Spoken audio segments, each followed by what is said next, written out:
Welcome to a video by Stan's Auto Repair. Today we're changing the alternator on a 2007 PG Cruiser. You can get access to the alternator focus from up top. You will need to jack up the vehicle, chuck your rear wheel, set your emergency brake. Hopefully yours works. If you still have the original with the hubcaps,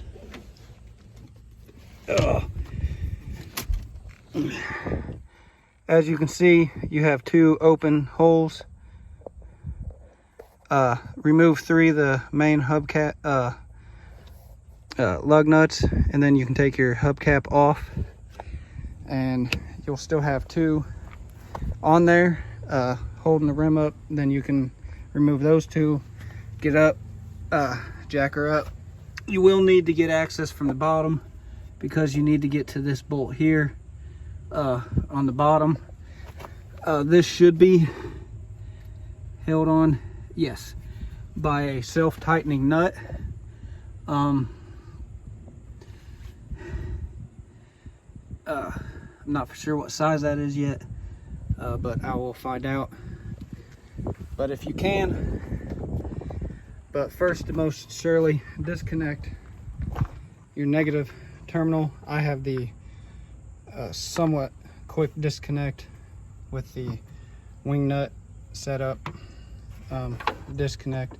As you can see, there's definite evidence of overcharging. As you can see, this battery has boiled over a little bit, and this was solid red, and this terminal has heated up, which I'll get around to checking the level inside here to see if I need to add more acid slash maybe distilled water. I'd have to check with this battery to see if distilled water would work, and then also clean this terminal up, maybe even replace it. I do have a replaceable terminal somewhere.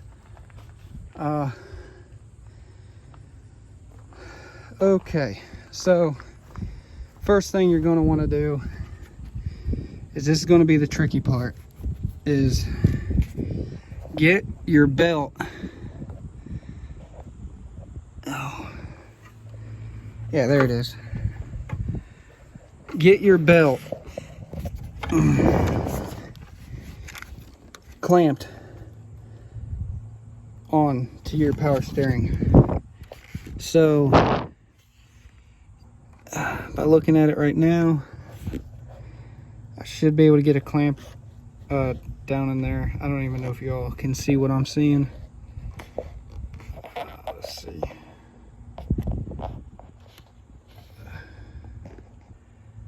Okay, there's the, what the hell am I looking at?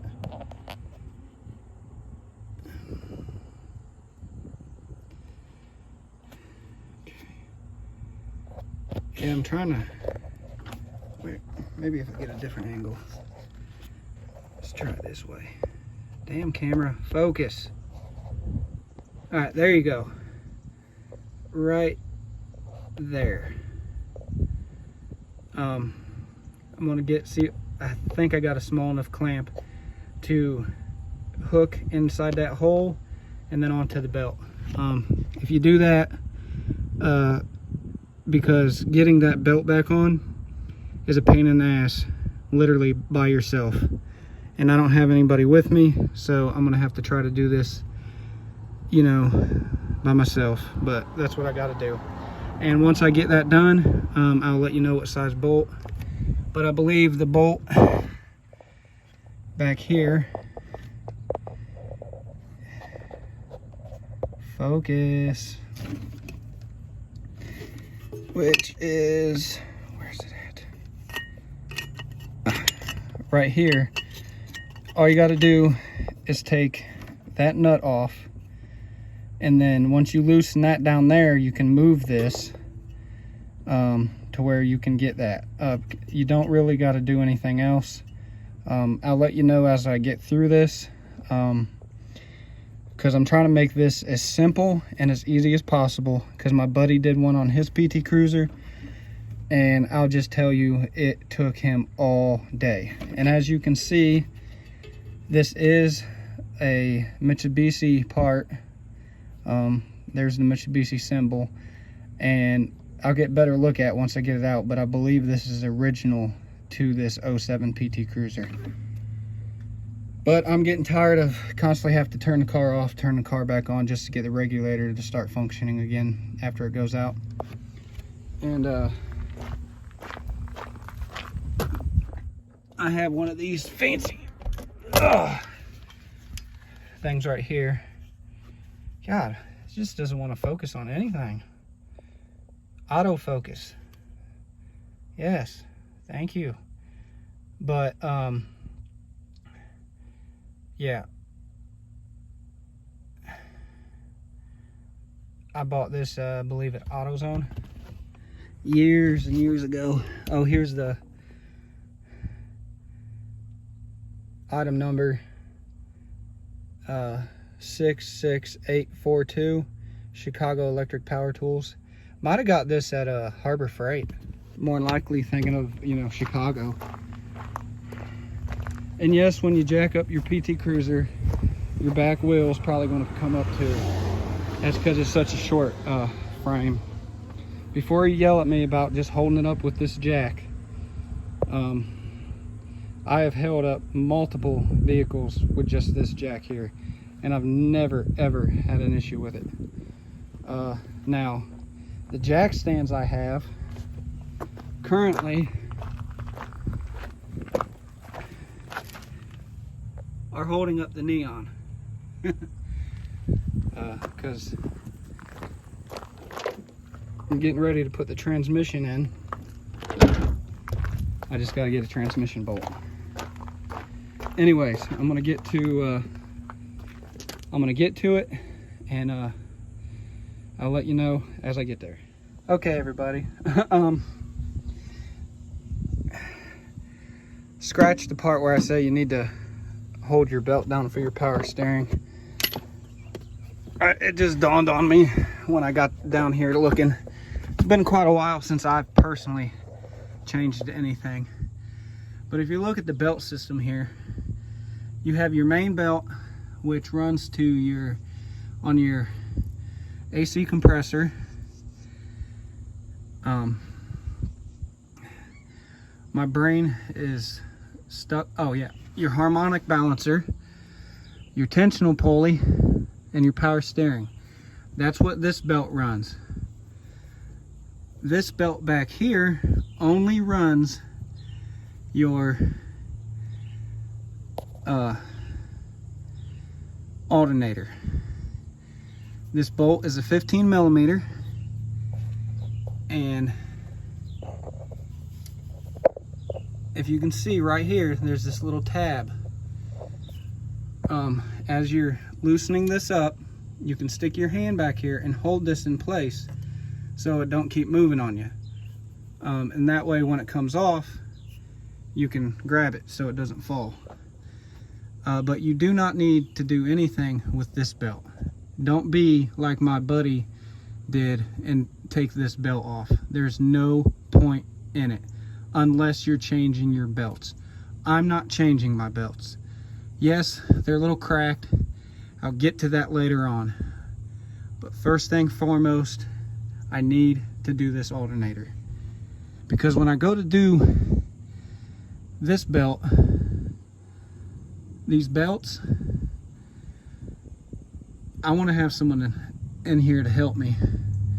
I might be able to do this by myself laying on the ground and, you know, jimmy that belt up in there and get it looped around.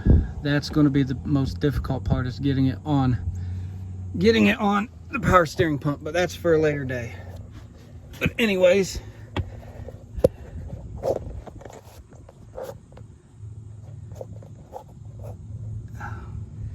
y'all can kind of see what I'm doing.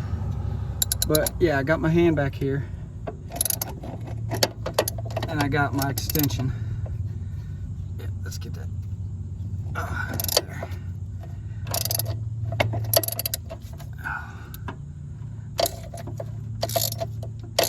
Oh, this thing's a little tough, but thank God this is a Tennessee car and not something from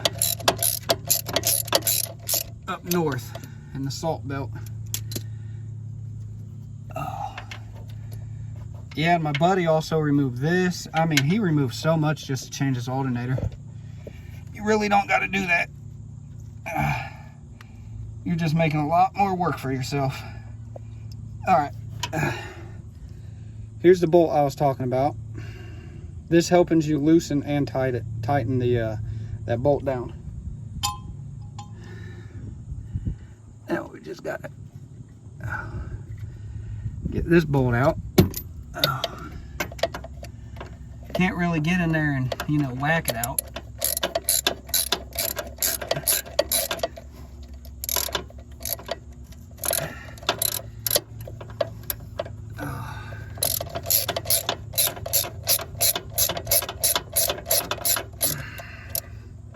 Got my fingers on the washer.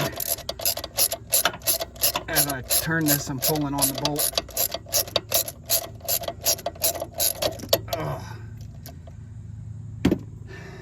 There's the bolt. And again, that is a 15 millimeter.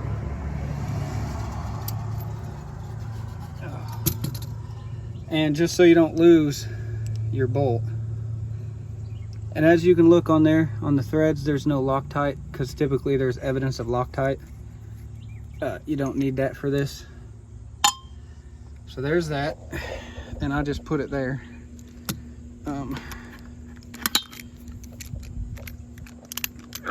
Let go. Lord of mercy. Okay. Now we gotta get this top one, which, yeah, I should have room with a socket. I believe that bolt,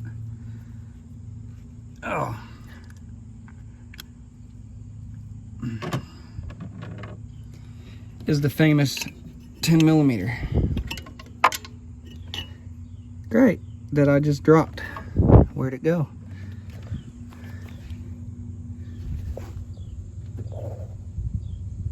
Well, the famous 10 millimeter just disappeared. But it's not 10 millimeter. I'm thinking, I hope it's not 12, because my socket set here skips 12. Well, it ain't 11, and it definitely ain't 12. Makes me wonder if it's also 15. Let's figure that out real quick.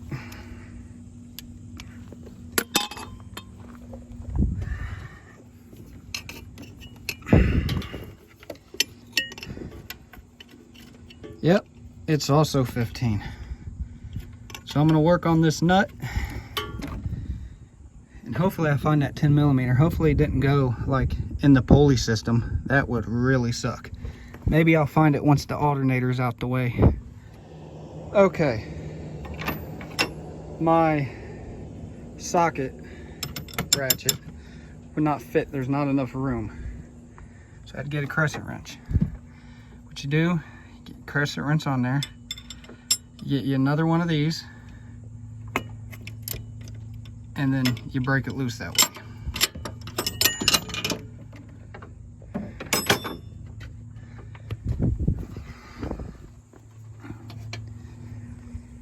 And I got one of these ratchet things, which makes it easier, or you can use the 15 millimeter or 5/8. It's 15 millimeter or 5/8, but you'll need one of these, or just a standard one of these. Not unless you got a skinny, not unless this is, you know, almost half the size. Like maybe like, if you're like this, yeah, it might work. All right, I'm gonna get back to that bolt. Okay, people. So you don't damage your the sensor wires. go ahead and unhook that and get that out the way. Oh, I found my 10mm. It was in between the frame and the alternator, which is a good thing I got that. But you are going to have to back this out to get the belt off. And once you get the belt off, you can grab down here in the bottom and do just that. Now you're going to have to turn this. Oh, this damn power steering hose.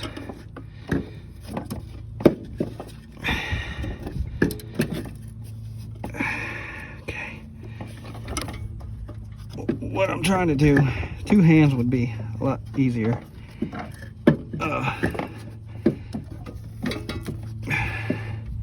So I'm trying to turn it so I can get access to the wires. So I'm going to work on that.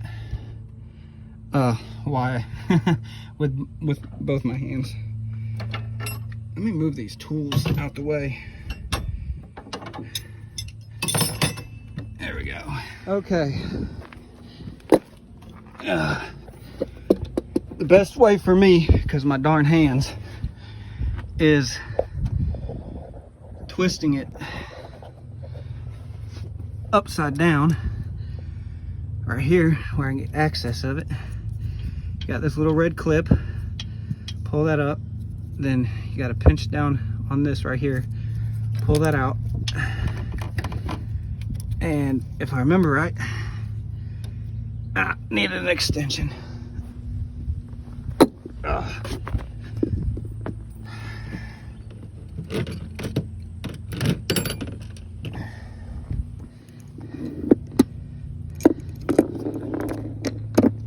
believe that bolt is the 10mm. The 2 things you need to get off, that bolt and that top bolt, are 15s. Oh. Whew. Now the fun part is getting this out of the car. Oh, great.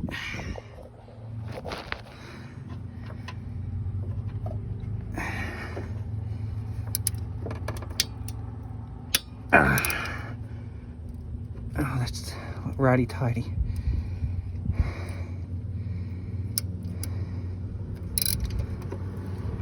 Oh. Whew. Hell, this alternator's been on here a while. Everything is difficult to get off. Well, not technically difficult, but it feels like it's super, super tight. But that's a lot of the road grind. Because this vehicle... Uh-oh. Ah, found it. Yeah, that's pretty clean. I'll look at the wire. Man, it looks like somebody's already been down here and done something to it. Oh, man. Anyways, let's thread this back on. Righty-tighty.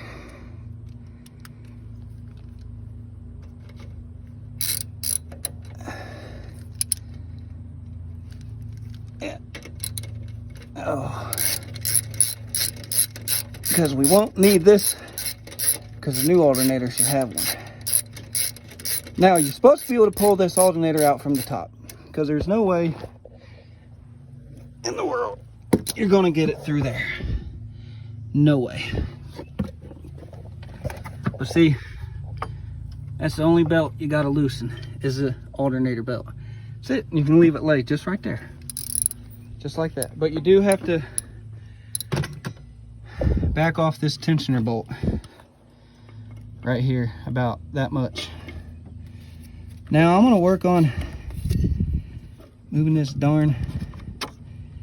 Now when you move this out of the way, make sure you put it back. But I'm going to work on getting this out. Oh, this is going to be fun. Hopefully it comes right out. All right, y'all. I'll be back once I get it out. I'll tell you exactly what I had to do to get it out. Okay, everybody.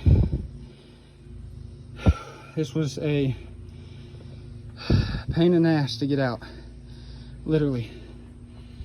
I ended up having to use the bolt that goes down here, thread it through here so I can get a hand grip, because you can't pull it up from this way. You have to pull it up basically just like this.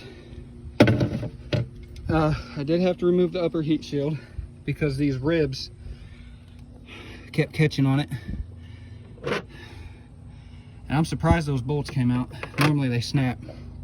And I did have to pull that bottom heat shield down somewhat,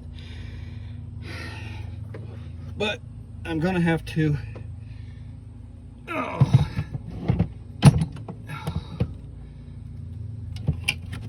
oh, and I disconnected my throttle cable and my booster hose. My arm kept hitting it, and I was getting really frustrated.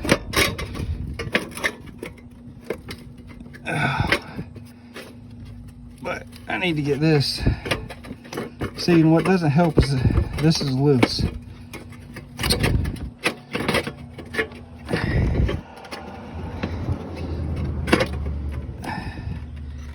There, it's kind of the original bolts that was holding it on, I guess, snapped.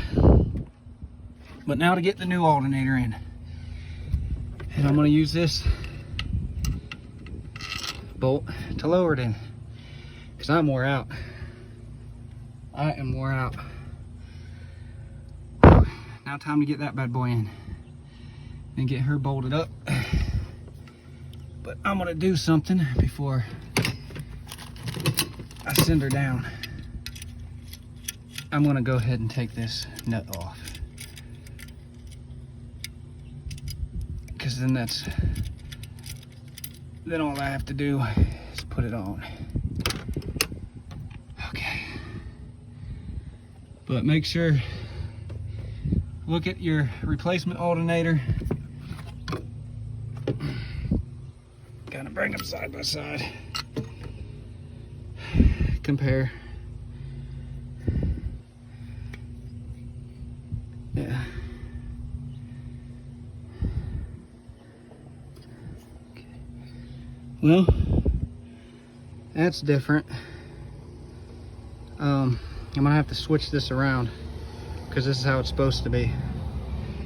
But other than that, the plugs are identical. Everything's the same. Alrighty, y'all. Okay.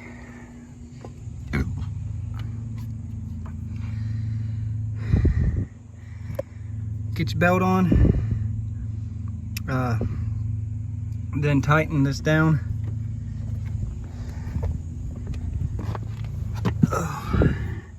Then once you get your belt on, then you can put this bolt in. Don't tighten it all the way down until you get the top tightened. That's nice and tight. Okay. Once that's all done, if you did have to take your heat shield off, have fun getting it back on, especially if these bolts are broken.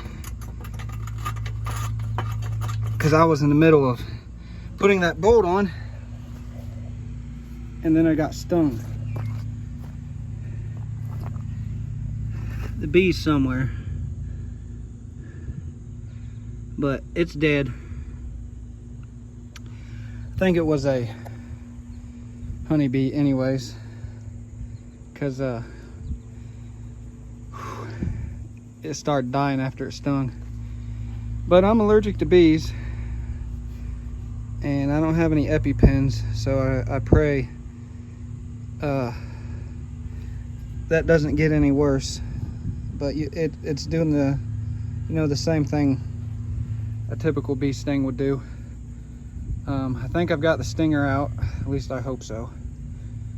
But it just had to sting me in the part of the leg where it's kind of squishy, and I'm all sweaty and covered in grease, and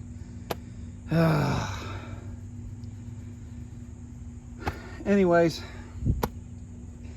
that's how you're supposed to get your alternator out.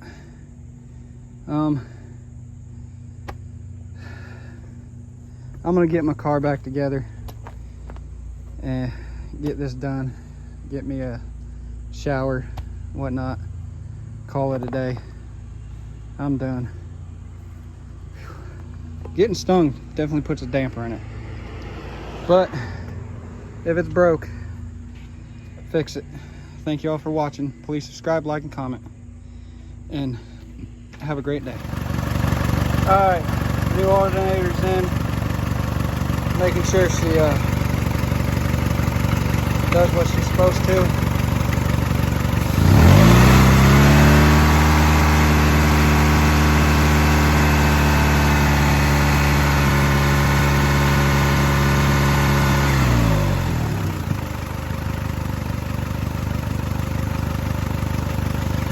Alright, everything's looking good, because before it would, you know, hit 14, hit 13, and then just drop down to like 12, 10, and then just go to 0. Now it actually stayed steady. Alright, thanks for watching. Real quick, you made it to this end of the video. It's a slight update on the PT Cruiser charging issue. Turns out it wasn't the alternator that was the problem. I do have to take the CarQuest one out and put in an OEM Mitsubishi alternator, because I'm noticing the vehicle doesn't really like this refurbed CarQuest. I don't even know what brand it was before, you know, they slapped a CarQuest sticker on it. But turned out it was a ground issue that was causing the problem. I'll do a slight little video, nothing too extreme per se, on that issue, because I mean, it doesn't need a extremely long video to point out the ground. And I did find a couple other grounds that were corroded, that I've left the panels off in the hatch, so when I make this video I can actually show you the 2 grounds that's on each side of the hatch body in the back, that those 2 were also corroded, which was causing some issues also, because those grounds are important. And this morning the ground wire, or the negative terminal on the Cruiser, decided to snap.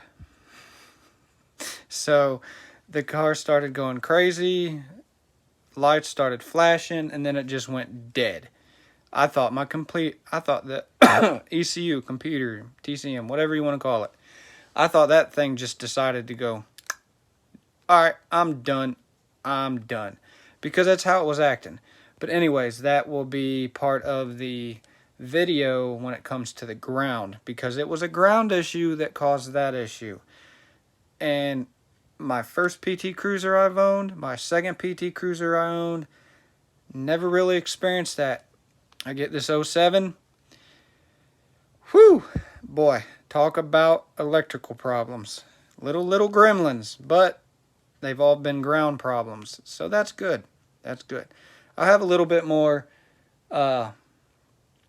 background, in a sense, history on that PT, because don't forget, this PT Cruiser that I have out here now was the abandoned PT Cruiser that was left at a gas station for months with the windows down. So I think that's how the ones in the back hatch ended up getting corroded, because I'll get into that in the next video, because this video here is already long. But hey, thank you. If you haven't subscribed, please do. It doesn't cost you anything. Neither does giving a video a like, and neither does commenting a comment. The only comments I do not like is asking about video services. This is not a video service. This is a repair channel. Thank you very much, and remember, it's broke, fix it.